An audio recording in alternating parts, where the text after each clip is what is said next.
Today, we return to an old favorite, Greg Koukl.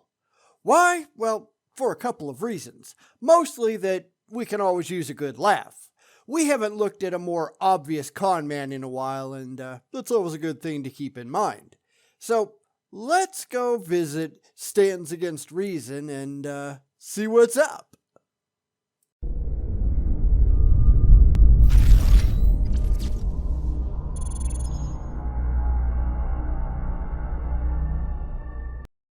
I don't know if I've ever said this before, but I think it probably ought to be obvious. There are lots of videos that I consider, and some of them I do, and clearly some of them I don't. And the ones that I reject completely, I just delete from my database, but the rest, they just kind of hang out there in limbo forever, just in case. And I've been taking a look back through some of my list of videos, which at the moment is pretty close to 2,000 videos long, and seeing if there's anything worth going back for a second look at. And this is one of those videos, an older one from Greg Koukl, where he tries to introduce the idea of stress-free evangelism. And I fear that I'm going to disagree. This is just brain-free faith-mongering. So let's go take a look. Confidence for every Christian. Clear thinking for every challenge. And courage and grace for every encounter.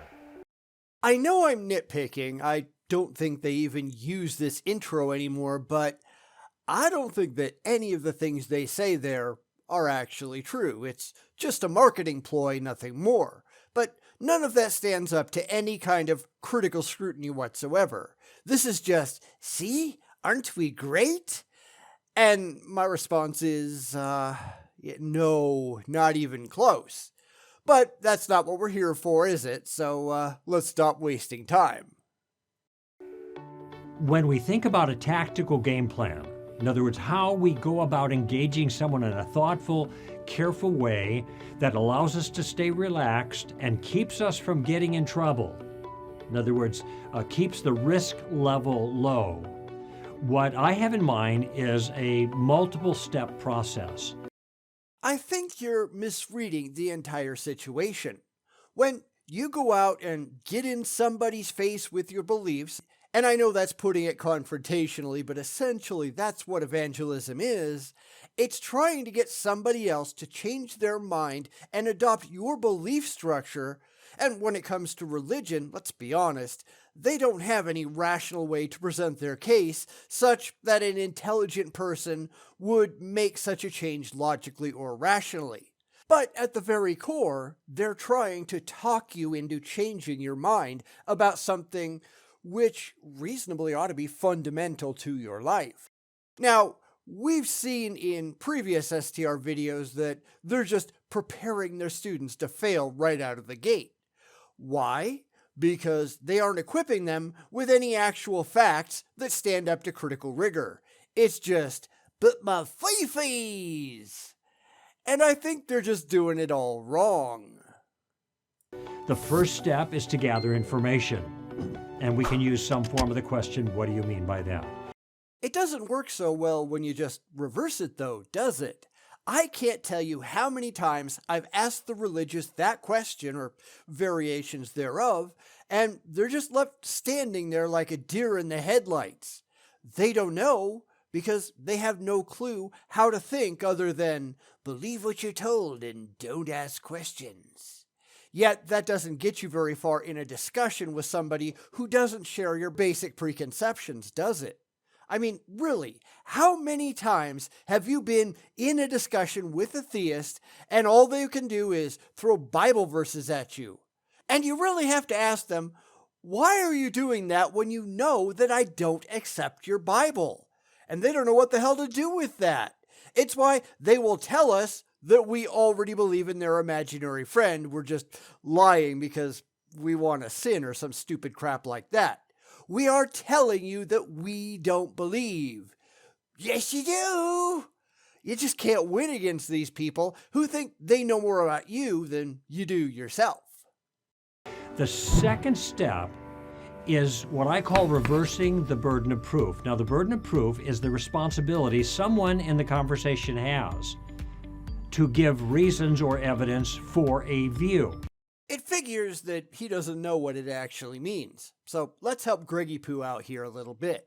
The burden of proof means that you are required to back up your own claims with evidence showing that your beliefs are factually correct and true. What Greg is doing here is shifting the burden of proof. He knows, I'm sure, that his side has absolutely nothing of any consequence to present that justifies their beliefs as objectively true. He can't dare tell his students that, or they'll stop giving him money, so he has to engage in direct fallacy to have any hopes at all of not falling apart in the first 10 seconds. Again, how many times has this happened to you, where a theist will tell you, you believe that God doesn't exist? Really? Because that's news to me. It's good that you're here to tell me what I actually believe, because otherwise I just have no clue, right? The simple fact is, and of course I can speak only for myself, I'm just listening to your claims and saying, yeah, I don't believe you, sorry. Because you haven't sufficiently supported your claims with any kind of objectively demonstrable and verifiable evidence. That's your cue to do better. Go ahead. But of course, they can't, which is why he's giving this advice. Push all the responsibility on others because, you know, you can't do jack yourself. Now, there's a rule here that is applied to the burden of proof, and the rule is the one who makes the claim bears the burden. Great. You're the one claiming that a God exists. Back it up. And if you think that I said that a God doesn't exist, go ahead and quote exactly where I said that. Feel free.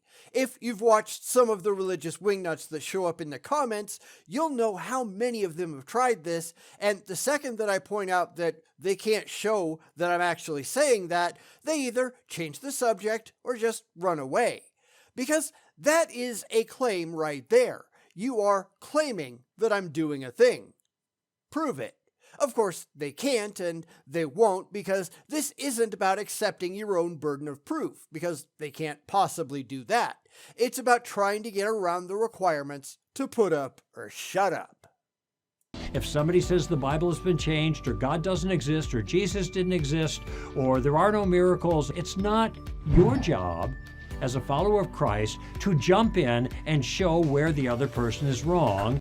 Yet, I'm not saying any of those things, am I? In fact, it's always the Christian who is saying that I'm saying those things, when in fact, I'm not.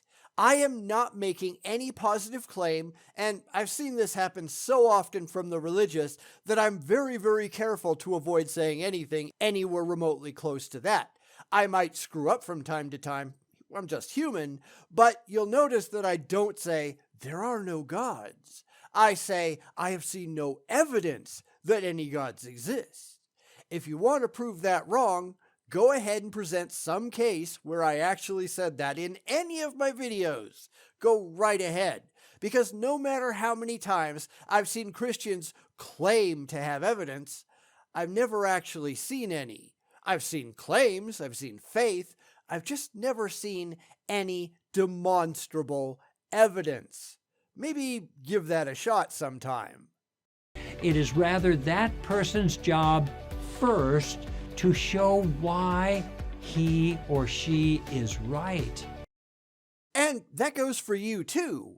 That doesn't mean making faith claims. It doesn't mean pointing to the Bible. It means you have to demonstrate that your underlying foundation is based on demonstrable, factual truth.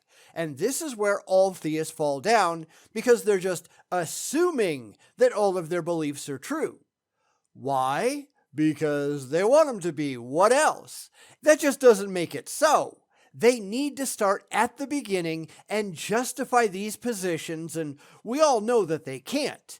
Faith can't be rationally justified, and faith is all that they've got. Faith, whether they like it or not, is not a reasonable path to demonstrable truth.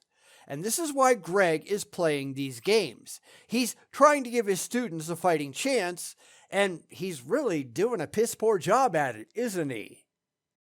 After we ask some questions to get more clarification, what do you mean by that? Now we have a clear picture of what they believe. Now we want to know why they believe it. The same goes for you. I've never had a Christian give me a straight answer on that, though.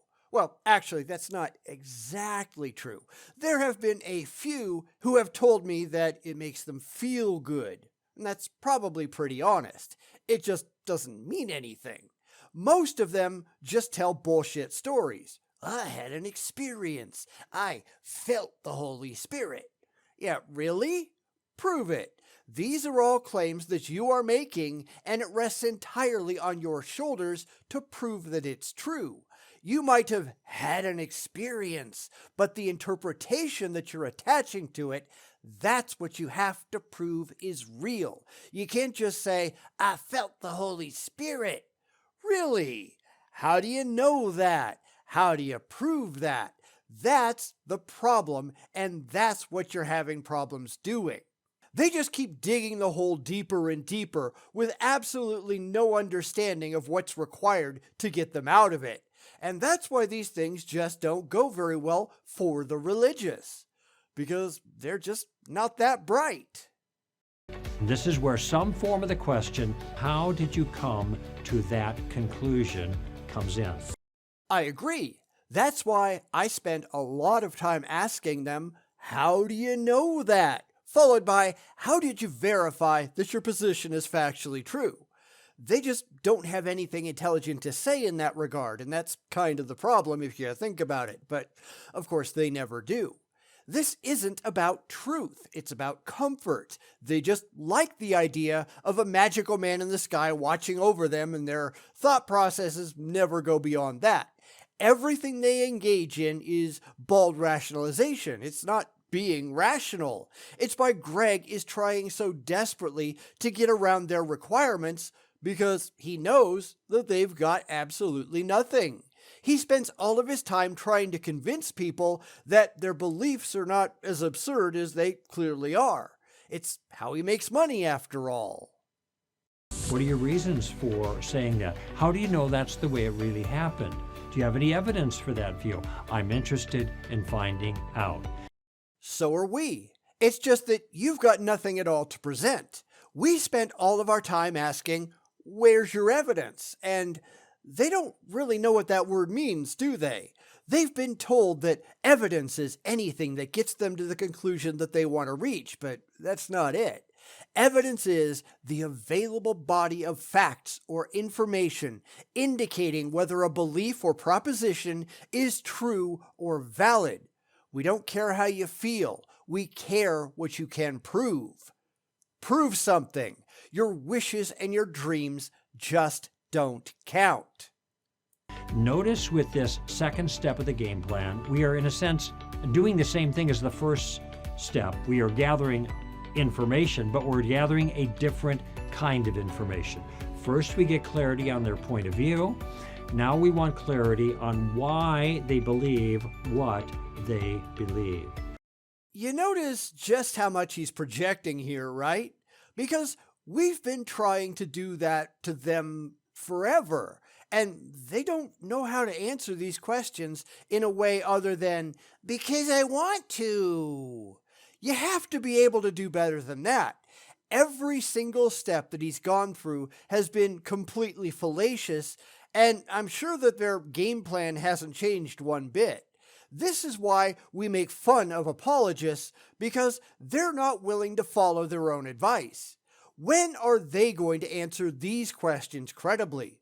Well, never, of course, because they have no credible answers. This whole thing is just a dodge. Atheists, by and large anyway, aren't adverse to answering any of this. We're just not going to say what people like Greg have told their young protégés that we will. It's why you find so many of them getting flustered and insisting that you believe something different than what you actually believe, because that's what they've been told about atheists. Too bad it was all a lie, right? Notice that in this stage of the game plan, just like the first step, There's no pressure on you. It's relaxed. You're being a student. You're just listening to what the other person has to say. Greg, you're dodging your own responsibility because this isn't a one-way thing. Conversations, they go both ways. I'm sure you didn't know that, but that's true. And I'm sure the atheist is asking you some pretty pointed questions as well that you don't want to answer. Because don't answer them. That's kind of Greg's advice. Engage in fallacious tactics because otherwise you're going to fail. We've all seen it over and over and over again, and it never works out well for the religious. Eventually, they just get backed into a corner, and then they run away, throwing childish insults and empty threats over their shoulder while they head for the hills. So much for an intelligent adult conversation, huh? But the other person has to make clear not only their own view, but also the reasons for their view. And that's why you shouldn't be surprised when you get silence when you ask the question, because most people have not thought through their views. No kidding. That's why Christians behave the way that they do, by and large anyhow.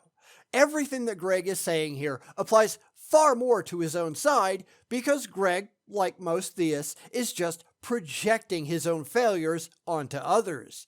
I've certainly thought about these things, and I can certainly elucidate my position rationally and with evidence, but I'm almost always alone in that regard when talking to the religious. Ultimately, Greg is just setting his students up for failure because they're going to run into somebody like me and not have any clue what to do with themselves. It's why so many Christians are leaving the fold, because people like Greg are fucking them up for a buck. What I want to encourage you with, though, is that you have no obligation to go any further, nor need you do that. You don't have to get into theology or apologetics or philosophy or anything. All you're doing in the game plan with these first two stages is you're still gathering information, you're getting an education, and you're, in your mind, deciding whether you're in a position to go to step 3, no stress on you. You get to decide if you need to run away because they seem to know more about your religion than you're comfortable getting into. I mean, I'm trying to be fair here, but after literally thousands of interactions with the religious over the past, I don't know how many decades, this has been my experience in just about every single case. They believe for emotional reasons. They can't explain anything rationally or with evidence. They just have faith. And the second that doesn't sway their opposition, they just run away. Because what else can they do? Well, I'll tell you what you can do. What you ought to do. You ought to take that new information that you don't have any good rational reason to believe this stuff in the first place, and you ought to reconsider your views. That's how critical thinking adults operate, but Greg certainly doesn't want that, does he? Then he loses paying customers. Remember, that's what STR is all about, making a buck. Greg is a con man desperately trying to keep his marks paying in. Let's not pretend otherwise. That's one of the values of the tactical game plan. No, that's one of the dodges that you've built into your program. I've pointed that out many, many times before. In fact, it came up again recently, which is one reason I kind of decided to take on this video. It's not just Greggy Poo and his adorable band of religious idiots that do this. Frank Turek, William Lane Craig, all of them are doing the exact same thing for the exact same reasons. They want money, and people are stupid. So long as the second remains true, they can always get the first. The problem is, more and more people are realizing that stupidity isn't the only way, at least when it comes to religion. More people are recognizing the scam and just walking away, leaving people like Greg more desperate to keep his remaining marks around. That's why they set up this, well, you're gonna fail a lot, but it's not your fault thing. This is an escape hatch, lest anybody get disheartened. Whip out your wallet because you're doing the will of the Lord. Really? How do you know that, and how have you tested it in any objective way to see if the claim stands up? All you get are crickets because Greg has nothing intelligent to say. It's just, give me your money and believe. And the scam goes on and on and on. And that's kind of pathetic, right? And it's worse that so many people are still falling for it. When are you people gonna grow the hell up?